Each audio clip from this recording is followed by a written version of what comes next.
Isso é o quê? Uma versão comunista do K-pop?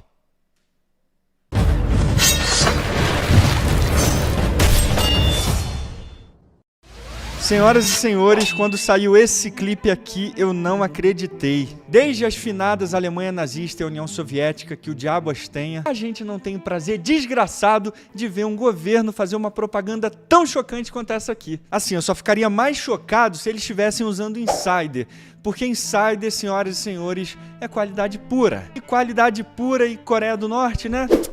Complicado isso aí, cara. Então olha bem isso aqui, Insider veste bem, é leve, não amarrota com facilidade, é super fácil de passar, cabe em qualquer cantinho da sua mala. E dá uma olhada nessa cor aqui, eu já tenho ela há um tempão e ela não desbota. E essa aqui vocês sabem é a minha preferida, eu só uso ela, é a super clássica Tech T-Shirt da Insider. Então para facilitar a sua vida, você pegar logo a sua, tome esse descontão aqui e aproveita 12% de desconto na compra de qualquer item no site. É só clicar no link na descrição que já vai te levar direto pro site e aproveita, porque Insider é qualidade pura.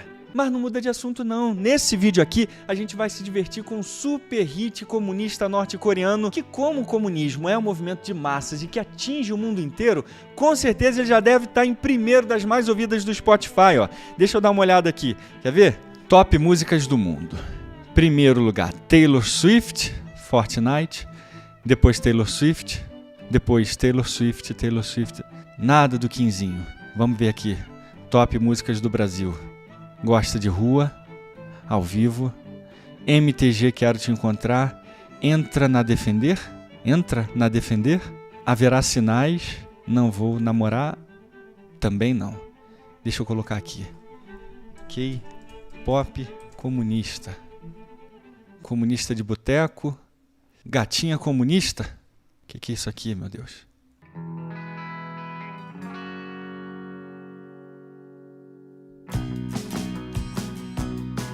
Enfim, mas se depois desse clipe aqui você não sentir vontade de se mudar para a Coreia do Norte e participar da próxima música com os camaradas arreganhando as canjicas igual esse aqui, você tá morto por dentro, tá? Só esqueceram de te avisar. Mas se você não tá entendendo que diabos que eu tô falando aqui, bora para um contexto rápido então. Tem mais ou menos uma semana que o governo da Coreia do Norte lançou esse clipe aqui, que é uma propaganda descarada para validar o regime norte-coreano. 99,999 de todos os seres humanos do planeta vão rir e sentir vergonha alheia disso aqui que a gente vai ver. Claro que vai ter aquele 0,1% com a mente lavada dessa ideologia maluca que vai sentir o fogo da revolução ardendo no peito. Mas então, o que a gente vai fazer aqui é analisar esse clipe tosco e mostrar como que a história se repete. A mesma imagética usada na União Soviética, na Alemanha nazista, do culto à personalidade, é replicado desse mesmo jeito aqui, nessa propaganda da Coreia do Norte. Qualquer semelhança não é mera coincidência não. E eu legendei o clipe todinho pra vocês em português. Vamos começar essa vergonha alheia então.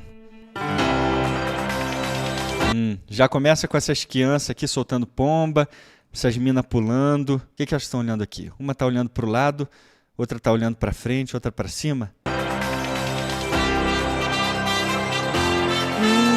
Os atletas olímpicos aí, ó. Porque todo mundo sabe, né, que comunismo é potência no esporte. Coreia do Norte é potência olímpica, né? Vamos dar uma olhada aqui no ranking, ó. Olha o ranking que a Coreia do Norte tá aqui, ó. Vamos ver aqui. Ah, legal, ó a potência. Tá em 42 no ranking. Tá atrás da Etiópia, do Quênia. Os atletas têm motivo para sorrir mesmo, né? Que orgulho. Então, nesse clipe aqui a gente vê que a Coreia do Norte, como todo país comunista, é uma referência no tratamento dental, né?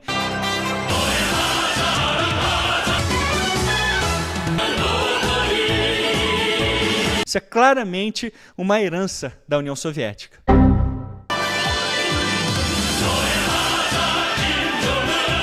Ah, legal, ó. As militares não usam armas, né? Tem uma arminha pendurada aí, mas nas guerras elas usam flores, né? Elas pulam jogando florezinha. Típica de comunista, né? Quando a União Soviética invadiu a Polônia, né? Foi mais ou menos assim.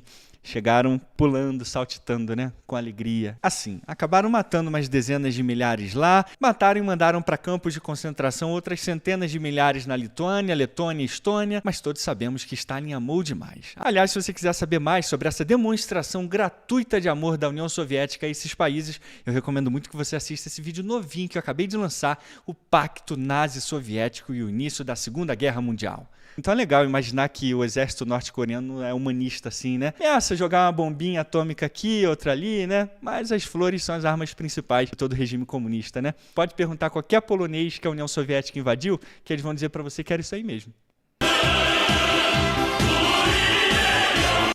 Esse pulinho aí eu não sei explicar pra vocês o que ele representa não, assim. E as crianças jogando esses aviãozinhos também pro alto, não faço ideia, assim. Talvez queira comparar com a gente de países capitalistas, né?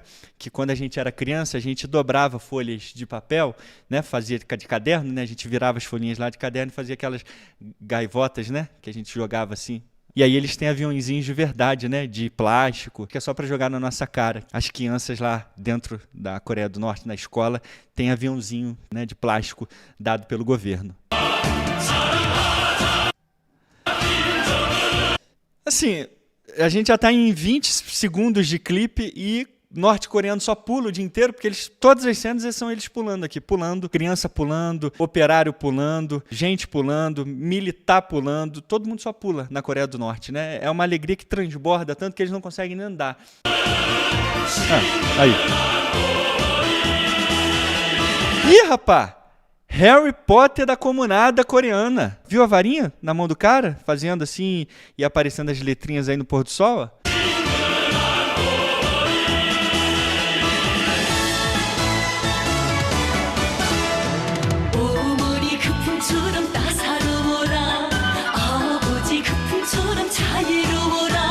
Assim, isso aqui já não tá parecendo mais K-pop comunista, não. Tá parecendo mais música da Xuxa. Mas aí, senhoras e senhores, depois dessa intro fofa aqui que deixaria Lenin Marx encantados de orgulho, preste atenção a partir de agora, senhoras e senhores, porque a gente vai ver um verdadeiro culto à personalidade do jeitinho soviético e nazista.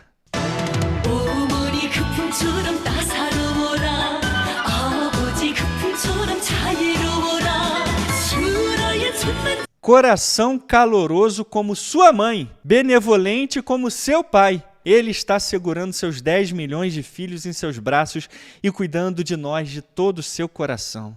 Olha, deve ser difícil pra caramba dizer que é comunista e que apoia a Coreia do Norte depois de ver uma exibição gratuita de culto igual essa aqui. Esse clipe aqui vai ser o maior conversor de comunista em capitalista do século XXI inteiro. É vergonha alheia demais. O que é isso aqui? Mas agora presta atenção nele, no Odin coreano, no Zeus de bochechas rosadas, Kim Jong-un.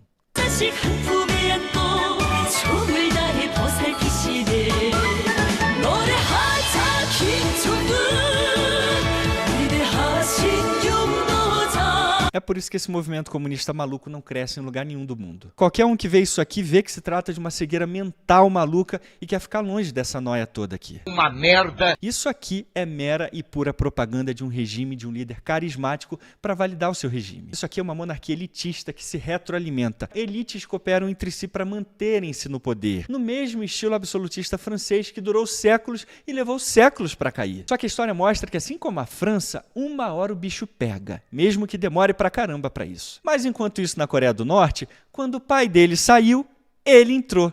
E quando ele sair, ela vai entrar. E aí o status quo elitista da Coreia do Norte continua girando no seu próprio eixo ad aeternum. E outra coisa, qual foi a última vez que você viu um clipe patrocinado por um governo democrático ocidental dizendo que o presidente era o pai e a mãe da nação?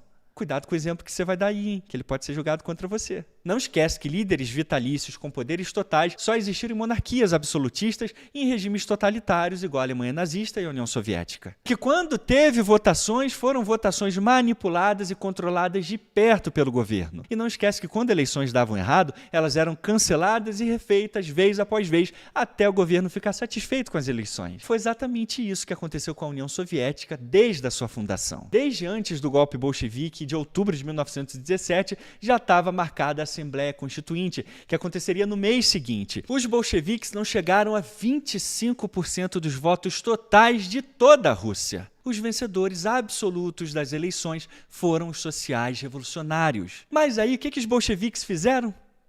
Cancelaram a Assembleia Constituinte com homens armados do lado de fora. E aí, eles continuaram no poder à força. Aí sabe qual foi a justificativa que Lenin deu naquele momento? Que os sociais revolucionários tinham se dividido. Eles tinham o apoio dos sociais revolucionários de esquerda e que, portanto, eles tinham ganhado muito mais votos. Só que quando a gente vai analisar os locais onde os sociais revolucionários de esquerda competiram sozinhos, eles sofreram uma derrota retumbante também. Quer ver só? Bora para dois super clássicos aqui, ó. Começando com esse aqui do professor Richard Pipes, A Revolução Russa. Aqui o professor na página 540 manda braba e mostra como que esse apoio que os bolcheviques tiveram dos sociais revolucionários de esquerda não mudou nada. Aqui na página 540 o professor diz que em vários distritos onde os sociais revolucionários de esquerda competiram sozinhos, eles tiveram um apoio desprezível. Em outras palavras, é simplesmente impossível dizer que por causa dos sociais revolucionários de esquerda, agora os bolcheviques teriam uma maioria nas eleições. Isso não aconteceu.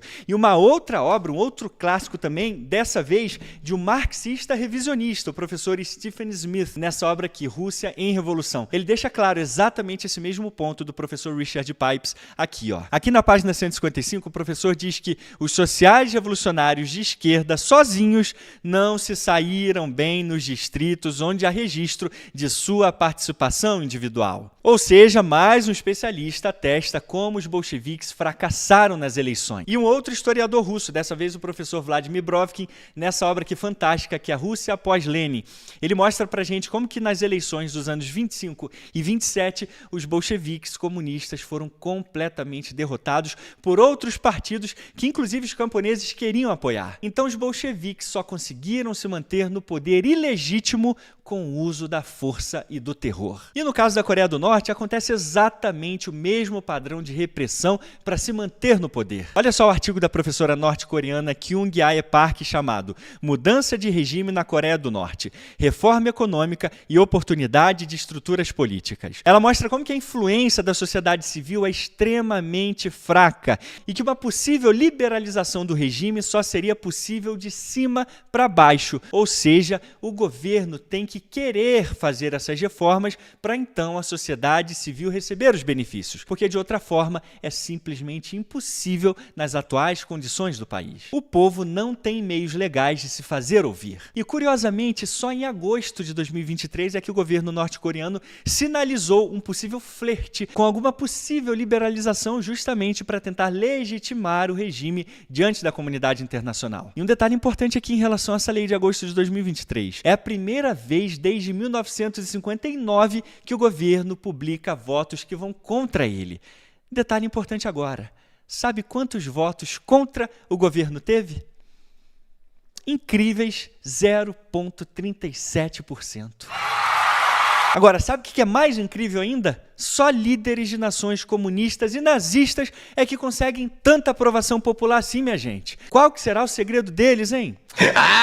Agora, só falta o regime norte-coreano permitir que a sociedade internacional faça as verificações independentes desse sistema que está querendo liberalizar para todo mundo na Coreia do Norte fazer parte. Porque, por enquanto, quem está revelando esses dados é o governo norte-coreano e o governo norte-coreano apenas. Agora, vamos avançar e olha só como que a imagética desse clipe horroroso bate com o mesmo padrão usado na União Soviética e na Alemanha nazista. O culto cego ao líder como um gigante acima do povo, o iluminado, o escolhido, junto com o povo feliz, unindo, sorrindo, com a barriguinha cheia. É o mesmo padrão nazi-comunista do povo feliz, forte e cuidado pela mamãe de todos.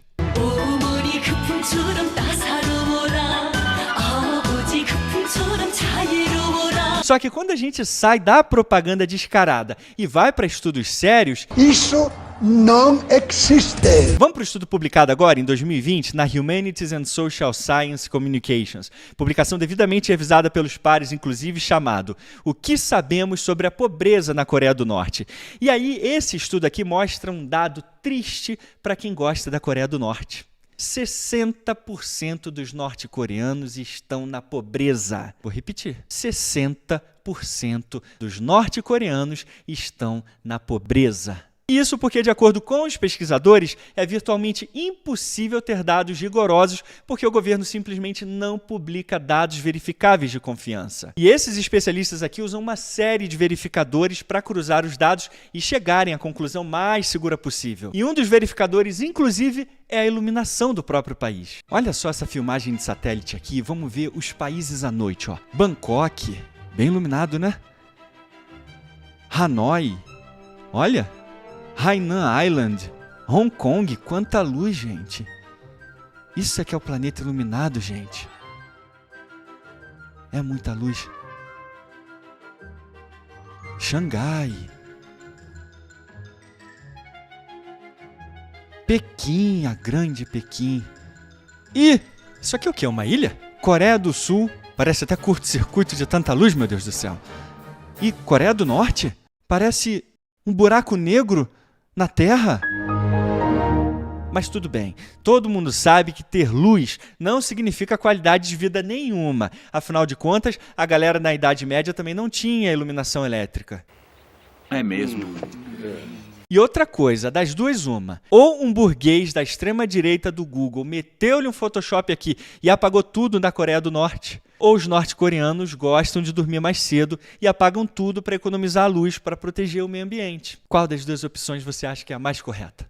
Mas aí você me pergunta, Thiago, e o embargo capitalista contra a Coreia do Norte? Fico feliz que você tenha perguntado isso. Aqueles comunas da Coreia do Norte são tão chatos que até a China meteu um embargo neles. É o que eu sempre digo aqui. Você pode gostar de um governo que quer destruir o capitalismo no mundo inteiro, mas não fica igual um bebê chorão depois, quando esses países capitalistas meterem-lhe um embargo no meio da cara do seu governinho de estimação. Se você depende do capitalismo dos outros para fazer o seu regime comunista de merda funcionar, fica pianinho. E o embargo, adivinha só, é a desculpinha preferida dos filhotes de Kim Jong-un pro fracasso que é aquele país. Se o país socialista tá uma merda, a culpa não pode ser dos socialistas, é dos capitalistas. Quantas vezes você já ouviu falar que Cuba tá aquela merda por causa do embargo americano? Eu já fiz um vídeo aqui no Brasão de Armas pulverizando esse argumentinho michuruca, então não deixa de assistir depois, porque é o estudo mais completo sobre o assunto aqui no YouTube. E assim como Cuba e União Soviética, os principais responsáveis pelo fracasso da Coreia do Norte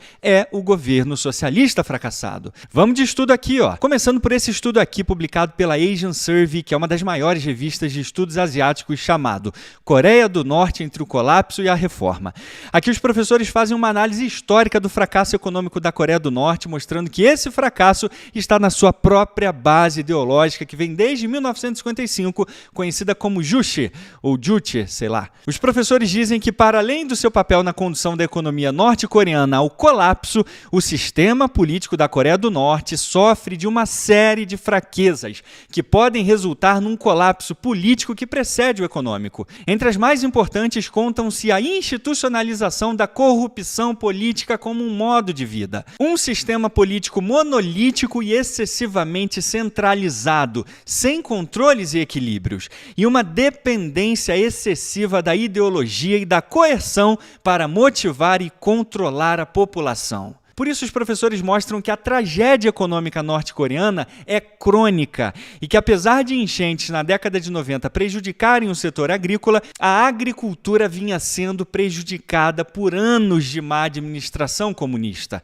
Assim como na União Soviética, as políticas comunistas depredam e enfraquecem tanto a agricultura que, quando problemas climáticos surgem, a agricultura que já está debilitada de tantos ataques é incapaz de resistir. E os professores citam os efeitos terríveis disso aqui na página 287. Um vasto inquérito estrangeiro sobre a fome na Coreia do Norte, realizado no outono de 1998, revelou que 62% das crianças norte-coreanas com menos de 7 anos tinham um crescimento atrofiado devido à subnutrição. Os mais novos e os mais velhos são os mais vulneráveis à escassez de alimentos. As estimativas do número de mortes prematuras variam entre 300 mil e 800 mil por ano, totalizando cumulativamente 1 a 3 milhões de mortes no final do ano. Muitos dos que sobrevivem ficarão mental e fisicamente afetados para o resto da vida.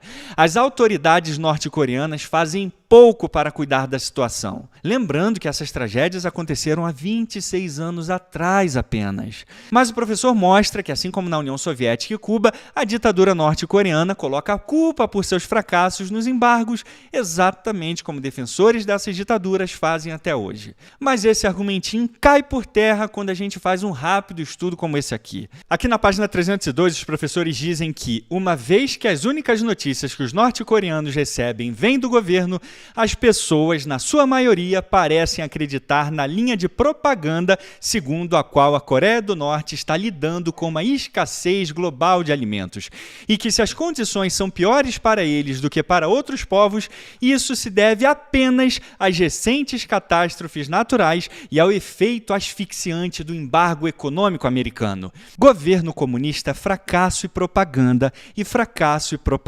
apenas. As evidências provam que a principal causa do fracasso histórico norte-coreano não pode ser atribuída a embargos, mas sim às políticas comunistas predatórias contra o seu próprio povo. E apoiando esse dado, um outro estudo publicado agora, em 2023, pela Anistia Internacional, que é o maior órgão de direitos humanos do mundo, diz que mais de 40% dos norte-coreanos estão malnutridos e em insegurança alimentar grave. Só a nível de comparação, o Brasil tem 9,9% da população nessa situação. 40% na Coreia do Norte, 9,9% no Brasil. Mas é claro que a Coreia do Norte é um exemplo de país que todos nós queremos. E, de acordo com outro estudo do Human Rights Watch, a Coreia do Norte é um dos regimes mais repressivos do mundo. O governo mantém a obediência pelo medo, usando ameaças de tortura, execuções, prisão e desaparecimentos forçados. Não tolera o pluralismo e bane a mídia independente, organizações da sociedade civil, sindicatos e além de aplicar trabalho forçado. Mas agora eu não estou entendendo mais nada aqui, minha gente. Nesse clipe aqui, tá todo mundo rindo, feliz, sadio, com a barriguinha cheia. Será que a gente deve confiar em estudos científicos ou nesse clipe de K-pop comunista do governo coreano, hein? Se bem que essa é fácil. Todos esses estudos que eu citei aqui são estudos da burguesia neoliberal, da extrema-direita nazi-fascista. Você sabe disso. Quem diz a verdade verdadeira é o governo de ditadura comunista. Agora só nos resta terminar de ver esse lindo clipe inspirador que aquece o nosso coraçãozinho de tanta felicidade.